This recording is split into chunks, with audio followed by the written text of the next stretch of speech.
Testemunhos para a Igreja, volume 9, capítulo 22, chamado a Obreiros Negros.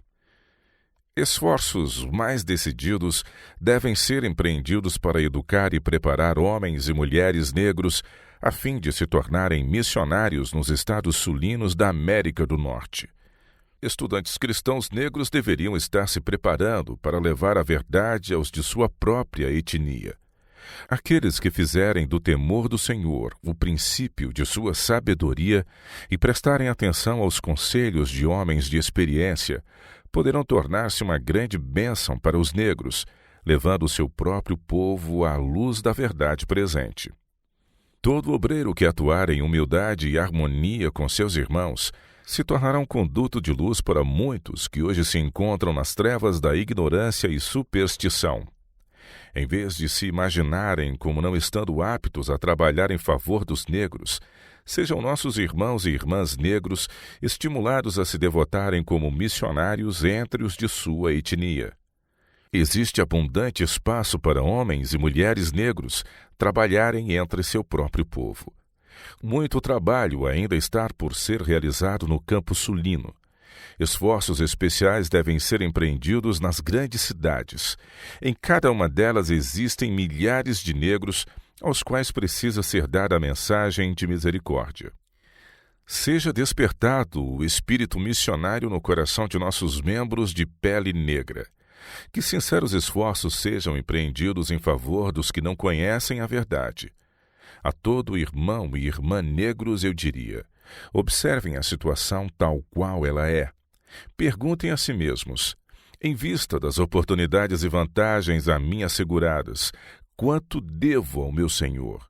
Como poderei melhor glorificá-lo, promovendo os interesses de meu próprio povo? Como posso usar com mais vantagem o conhecimento que Deus se dignou conceder-me? Devo abrir a Bíblia e ensiná-la ao meu povo? Porventura não existem milhares perecendo por falta de conhecimento, os quais poderei ajudar se me submeter a Deus, de modo que Ele possa me utilizar como seu instrumento? Não tenho eu um trabalho a realizar em favor de meus companheiros oprimidos e desencorajados? O campo sulino está carente de obreiros. Passarão vocês por alto seu povo, deixando de empreender esforços em seu favor, ou trabalharão com coração humilde para salvar os que perecem? Existe um trabalho que vocês podem realizar se humilharem o coração diante de Deus. Confiando nele encontrarão paz e conforto, mas se seguirem seus próprios caminhos e sua própria vontade, encontrarão espinhos e cardos e perderão a recompensa. O tempo é curto, e o que vocês fizerem devem fazer rapidamente. Tomem a decisão de remir o tempo.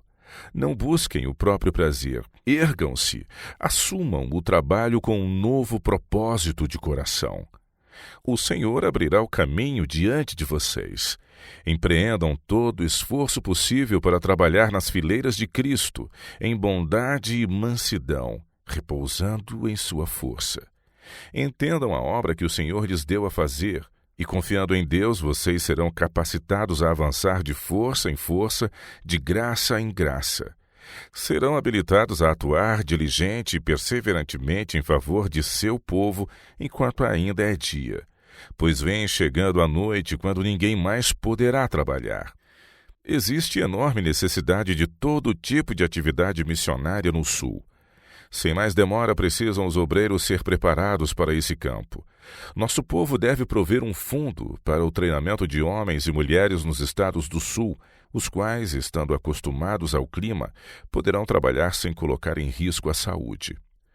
Jovens promissores de ambos os sexos devem ser preparados como professores.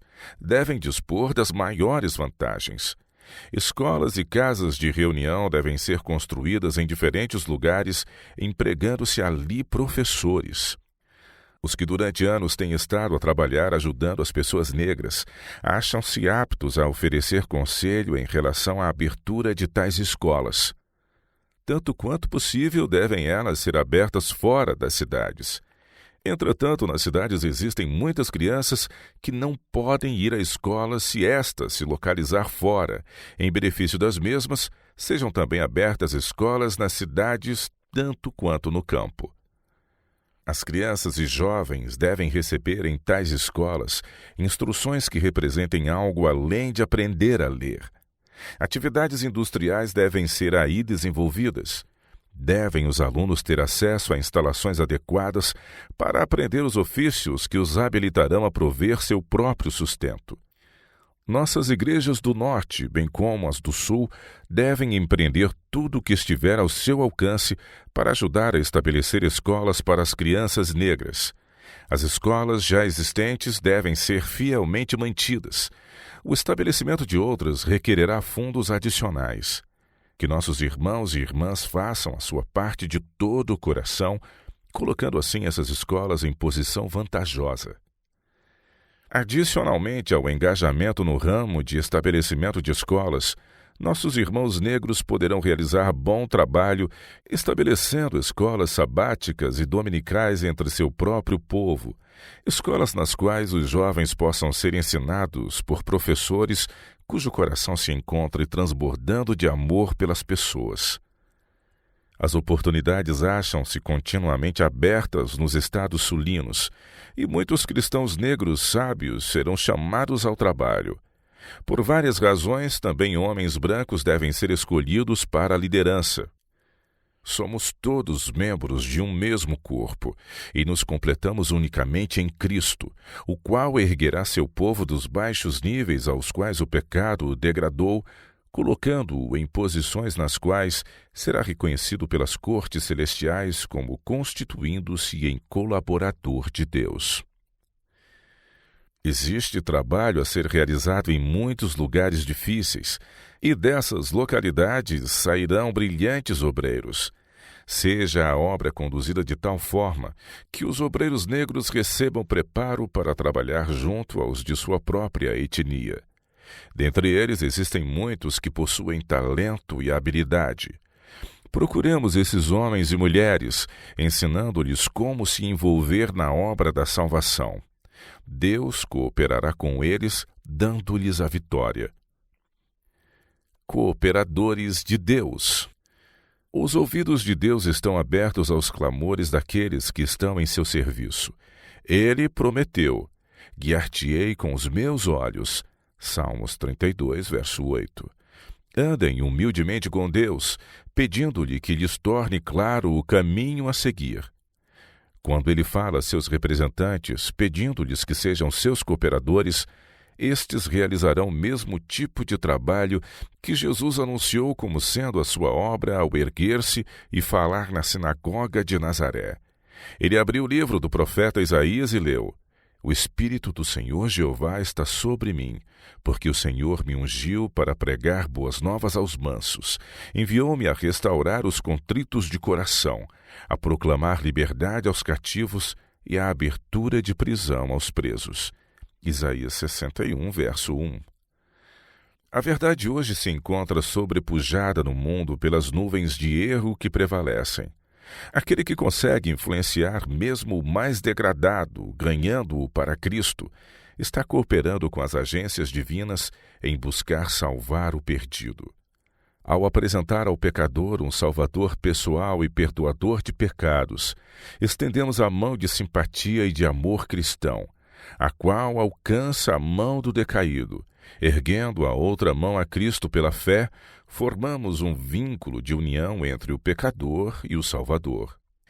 O fim se aproxima, e todos precisam agora andar cuidadosa, humilde e mansamente com Cristo Jesus. Nosso precioso Salvador, de quem todos os raios da verdade irradiam para o mundo, deseja que nossa confiança não seja colocada em príncipes nem em filhos de homens, nos quais não pode ser encontrado auxílio, antes que repousemos inteiramente nele. Ele diz: sem mim nada podereis fazer. João capítulo 15, verso 5. Temos de olhar constantemente a Jesus, de modo que ele possa imprimir em nós a sua adorável imagem. Devemos contemplar o Cordeiro de Deus que tira o pecado do mundo. Então revelaremos Cristo a nossos semelhantes.